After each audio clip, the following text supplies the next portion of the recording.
Hi, I'm Nick Brodie. I'm the CEO of Golconda Gold. Golconda Gold has two assets, one in South Africa, which is operating, called Galaxy Gold, ramping that up to production of around 40,000 ounces over 3 to 4 years, and another asset which is in care and maintenance in New Mexico and North America called Summit, which has a positive PEA around it, which has potential to do a 7-year life at a production level around 15,000 ounces and an all-in of less than 900. No, good to see you. I'm seeing you since, I think, October 2021, which is a long time ago, and a lot of water under the bridge, and in quite a tough market as well. What have you been up to? We've been doing what everyone else is doing, Matthew, just, keeping on. That's all we can really do in this market. So, I guess back in 21, we were talking about, at that time I had 3 assets, another one called Mopani in Botswana, and we sold that asset at the beginning of 2022. And that was really a positive thing for us. It may sound strange to say that, but it was a transformative stage. It needed to downsize, it needed some restructuring costs, and also it represented about $17 million worth of liabilities on our balance sheet, which for a junior is a big thing. We sold that early on in that year, and we really then focused on trying to do what we could around Galaxy and progress that. We increased the production at Galaxy by about 20%, ramped it up to 9,000 ounces in that year. We also completed a PEA on Summit in 2022. We can go on to Summit in a bit more detail if you want later. We completed a repayment of a facility for $5 million. Really what we did in 2022 was just consolidate the company, clean it up, and move Galaxy projects on. Yeah. Changed the name, to Golconda Gold. We were Galani. And the name change really was there to take into account that we'd sold Mopani, Mopani. They rhymed. There was a reason why they were originally named that way. Not that people could ever rhyme Galani and Mopani, but there you go. That's another story. So we changed the name just to represent that we'd got rid of Mopani, and then we were a different company with a different focus. Right, okay. So kind of clean up. In a market like this, I agree with you. I think you've got to, stay in the game to play the game. And for a lot of companies, that's been a real struggle. Now, I'm going to start before we get onto the projects. I'm going to start with money. How are you, and how do you stay in the game with your current balance sheet? Look, Matthew, I've always been very honest on these interviews. We are financially constrained, or we have been, yeah. Our production levels as a single producing asset are very dependent on that asset.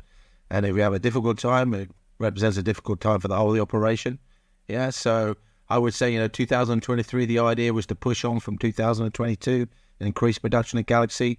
But we had some difficulty with equipment. Also, a bugbear of mine, I'm sure people go back to 21 interview to find out we had issues with water and flooding. We had issues with flooding again, restricted our cash flows. And, really last year was just about consolidating, staying in the game. And it didn't mean we increased production, but we managed to continue to create cash, but not enough to push ourselves on. What we looked to do was raise funds, and that's what we achieved towards the end of last year. We signed a deal with Empress for a streaming agreement, and we're hoping to draw down those funds this year, and that's going to give us the impetus now to push on in 2024. Okay, fantastic. And tell us a little bit more about the Empress. We like Empress. We know there's the guys and gals, or gals and guys, I should say. Alex is a good friend. What does the deal structure look like? So look, we've got from Empress a stream deal, and it's a $5 million facility. And in exchange for that $5 million, basically they've taken a 3.5% royalty, and we deliver 8,000 ounces into that. They give us 20% of spot price for those 8,000 ounces. After that, it steps down to a 2% royalty, and then it's got a finite life if you want. So it's either 20 years or 20,000 ounces. Yeah. Now, what we liked about that deal was what you normally don't. If people talk about a royalty deal, which this isn't, it's more of a streaming. People see it as, something you're giving away the whole future of the asset. Well, this has got an end date. Yeah, it's got a step down, and it's a way for us to achieve some financing in this market, which I'm sure Matthew, is very difficult to get any form of financing. Yeah.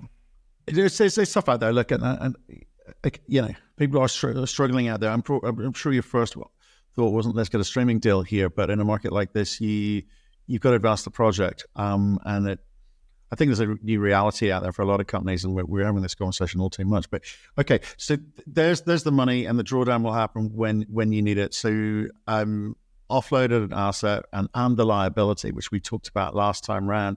So let's talk about what you're trying to do with it. Former producing asset.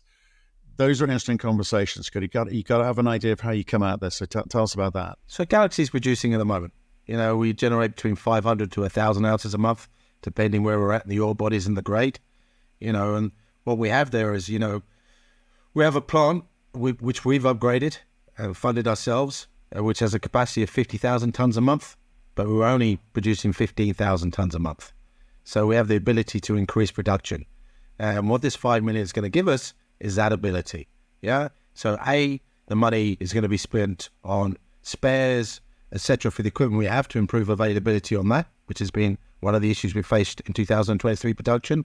Is going to go into purchasing 5 more pieces of equipment. Yeah.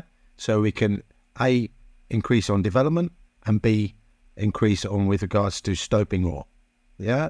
And C is going to go into development in that long term, 2-3 years, we'll be able to open up more ore faces and increase production again.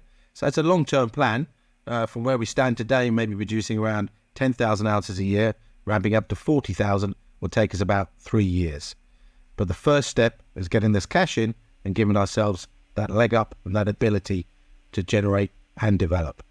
I don't know what 10,000 gets you in terms of 10,000 ounces gets you in terms of free cash flow. Not a lot, I suspect. This cash will allow you to ramp things up to 40,000 over 3 years. Will you need to top that up as you kind of go through that ramp up process? No, look, current gold prices, I'll always caveat with that. Current gold prices, no. Once we've got that money in the bank, we should be able to self-fund ourselves through that expansion and growth. Yeah. And the idea then is, to keep investing in equipment, to buy new equipment, and to increase production. Yeah. It's a very simple model. It's just delivering on it. Okay, but we're talking about it's underground, right? We're talking about underground. It's got 2 underground resources, that we're going from. So if I look at the PEA, I don't know when was that from, because the ASIC looks pretty impressive. It's about $750 per ounce, so that's good. But is that still relevant in today's environment? How old is this PEA? That PEA is over 4 years old now. Right. Okay. It was so what will that look like, do you think? These days, we're running around a 1,400 all-in sustaining cost. There's no reason why we can't get down to closer to 1,000. Yeah, but you're 100%. There are pressures on the market. The costs have gone up, but at the same time, so is gold price. So there's yin and yang. Yeah, no, I get it. The margins are sort of staying the same. I agree with this new reality in terms of the cost of mining. In fact, that's pretty much what I'm hearing from most producers that come on this show. On average, is about 1,400. So in terms of what levers have you got available to you? Maybe it's early days, but what levers have you got available to you to kind of drive that cost down? What are the things that you'd be looking at? Just opening up new stopes? And look, at this moment in time, if we talk about the next 6 months, really it's about increasing production. Yeah, you get the economies of scale. That's how we're going to reduce costs. Yeah, the actual mining itself, etc. There are many leverages that we can rely on. It's got about increasing the amount of tons we're producing. Okay, and what does that ramp up look like? Is it 10 a year to 40,000, or is it a little bit more gentle than that at the beginning? So it's going to be more gentle at the beginning. We've obviously got, for the new equipment, for example, you're talking lead times of 6 to 9 months these days. It's not going to be overnight. Yeah, and that's why. But you should see, maybe next year we could look at a doubling of production. Yeah, if everything goes right. And the reason I say that is because we're actually opening up a new ore body called Princeton Tops. We've got one ore body called Princeton. There's a ore body, or there's the same ore body, but above that called Princeton Tops, which we've actually been working on during the last year to access, and we can double production of Princeton with very little investment now. So we've already been looking at ways of doing that. Yeah. So even though we're waiting for equipment, we're going to increase the amount of tonnage going through the plant. But then the real advantage of the business is when we can expand the Galaxy. And Galaxy is the big wide ore body, which is 40 meters wide. Yeah. And if we can double the production there from 10 to 20,000 tons, we'll see a big difference in the numbers. So you'll see a doubling next year, and then maybe, a quarter and a quartering after that as we go forward. That's why I say 40,000 over 3 years. Okay, and you describe it as a relatively simple process, but I think we see so many train wrecks around the world from big names. They mistakes happen. So mining's complex. So why is yours so simple? And what is the process? Look, so you're going to realize the galaxy's been running for over 120 years now. Yeah. And the ore bodies that we're mining in have been mined, one of them for over 60 years and one of them for 20 years. So they're both very well-known ore bodies. We're not reinventing the wheel. We're not coming out with anything special. Also, we've got a processing plant that's already sized. We don't have to do any expansions. We don't have to come up with anything new. Yeah. And on top of that, we're producing a concentrate. We don't have a cyanide process. We've got a big enough tailings facility for the future production. We're in a strong position. So we're not doing anything new. So that's why I say it's a relatively easy process. I'm not going to say underground mining is easy. No, it's not. Yeah. Otherwise, everyone would be doing it. But what it is when you've not got the knowledge that we have, it's a simple process, and you just need to do more of the same. Yeah. Right. And so, okay, it's been mined a long time. A lot of gold's come out of the ground. So, what do you know about what's left in the ground and how much it is to be had? Because I know you're kind of comparing yourself to one of the companies which we've haven't interviewed for a while, but that used to be Pan-African with the Barberton mine. So, what is your data telling you which allows you to draw those parallels? So look, Pan-African are slightly different to us. So they're doing narrow ore bodies. They're at twice the depth we are. Yeah. And, if I look at the results, it's becoming more difficult for them. That's a result of depth and the width of their ore bodies. Yeah. Whereas ourselves, we're mining much wider ore bodies. Where maybe they're mining 2 meters, we're mining 40 meters. They're at twice the depth we are.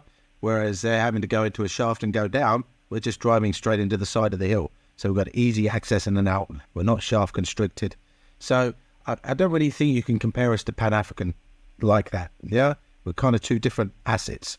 But what we can do is if Pan-African has an issue with regards to ore source or ore resource, we have the ability to supply to them or vice versa. I would also say if we talk about our resource itself, we did an update about 4 years ago where we increased the resource from 1.5 to almost 2.5 million. And all of that was on the two main ore bodies that we're mining, Galaxy and Princeton. So, you're talking about an ore resource for those two of about 1.5 million. If we're only producing 40,000 ounces a year, I think you've got another 130 years in front of you. Yeah.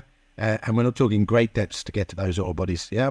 We're only another 6-7 levels, nowhere near the depth of the mining at the moment of Pan-African. Okay. So, and just in terms, so you're saying it's simple mining, it's been at it a while. So in terms of, just be really clear, there's no kind of new permits or licenses required. You've got everything you need. You've got a plant, which I guess you just need to kind of get up and running at capacity or nameplate at Galaxy. What are the other kind of barriers for you in country? Look, I mean, I'm not going to pretend South Africa is straightforward. Yeah, it is as a country, it has its challenges. On the positive side, everyone worries about power. We've had no issues with power. Yeah. And it continues to be like that. You've got elections coming up this year. It's always a difficult year in South Africa when there's elections. So there could be a challenge there with regards to the local community or our employees. But, we believe we have a good relationship. Outside of that, you're 100% right. We're permitted, we have a good relationship with the Department of Mines. We have capacity all across the operation. There shouldn't really be anything that we shouldn't be able to handle ourselves and push ahead. Okay, so the money from Empress is 100% focused on Galaxy. Yeah? Yeah, it's being funded into Galaxy and it stays down in Galaxy. And it's part of the contract is we've got to spend it on those things that I outlined earlier. Right. And your goal is to make sure that you get this thing into production and yourself, not getting it, but increase production and that you are self-funding going forward. It should not need to come to market for that. What about Summit then in the US? So Summit, we've been working very hard to try and find a non-dilutive way of financing that, which is the way we want to do that. Yeah. Now, we issued a PEA just after our previous meeting in October 2021. It's got a 7-year life. It's a gold and silver producer, but about 50,000 ounce equivalent. Back then the all-in was 900. Maybe with the current pressures, that's gone up a little bit. But we also modeled it at 1850 gold and at an NPV of around 70 million. What we were looking at the time was to raise about 8.5 million to start it. We're looking now for around 7.5 million. and that's changing gold and silver prices helped us a little bit. But as you well know, Matthew, this market is very difficult to raise any funding. There's no way we're going to the market to do that. So we've got to find either an off-taker, and we've talked to a lot of off-takers, or another form of streaming, royalty. And, we've been working very hard, but at this moment in time, we haven't found the right partner to do that. Right, okay. And is there any pressure incumbent on you to do so? Have you got to hit any spend by a certain deadline, or would you be okay to kind of just sit on that for the next 12 months? We've got a 10-year lease on the land where the plant is. Yeah. So that's the real pressure that we're under. But the reality is, the people who own that land have got no other use for it, and I don't think that's going to be a difficult negotiation when we get there. Outside of that, no. We can just sit on it. We don't, it runs at around 200,000 sustaining cost, $200,000. So it's not an expensive asset to keep sitting there. Yeah. And we'll take advantage of that opportunity once we've raised that non-dilutive financing. Right. Okay. And you purchase. Well, I want to play. Are you 100% owner of that? Because it's a Wharton or subsidiary of Wharton. So we have on the first ounce produced, gold or silver, we have to pay another $7.3 million to Waterton. Yeah, but we've had discussions with them. The fund that this was in has closed down now. There's an opportunity for us to discuss the restructuring of that. But what they've said to us is, there's no point having that conversation until you've got the money to restart. So we're just in that chicken and egg situation. Once we've got that money to restart, they'll be in a position to restructure, and we'll put something together to make sure the businesses can run. But they've got no security on the asset. They can't call back on the asset or anything like that. So if you never produce an ounce, there's no obligation to spend that money. Okay. So don't want to, but you can sit on that. If I go back up to Africa and I look at what you're doing there, it's of a certain size. I don't think it's of great interest to anyone. It's about throwing off money, right? Producing cash. Companies like this only become interesting once they kind of, I guess, get over that 100,000 ounce a year category. Is there much exploration left on this? What do you know about the ore body around where they have been mining? So, as I said, Galaxy has operated for over 130 years, yeah? There's 23 ore bodies. We're only mining on 2 of them. There's a huge opportunity to expand beyond that, yeah? But as a junior with limited funds, we're not putting exploration money into the ground at this moment in time. We're concentrating on production, yeah? But as we build and as we generate cash, then you're absolutely right. There's the opportunity to do exploration. There's the opportunity to look expanding the plant. Some of those ore bodies are free gold. You were talking maybe 20, 30 centimeters wide, but running at 17 to 30 grams a ton, yeah? If we did that, we'd have to change the plant, maybe put a Nelson on the end to catch them the free gold. Some of the ore bodies are 3-4 meters wide, free gold running at 8 grams a ton. Yeah, there's opportunities there, but they're not opportunities we can take at the moment with the current plan we have and the plan that we have. Okay, it's about phasing the plan in over time. So you know what you want to do. If you had the money, you'd go and do it. But it comes back to that staying in the game. And I think with the Empress deal, I think hopefully frees you up to show the market that you can deliver against that. Nick, I appreciate you coming in. May see you in Indaba. If not, I appreciate your time coming on today. Thanks, Matthew. Thanks for your time.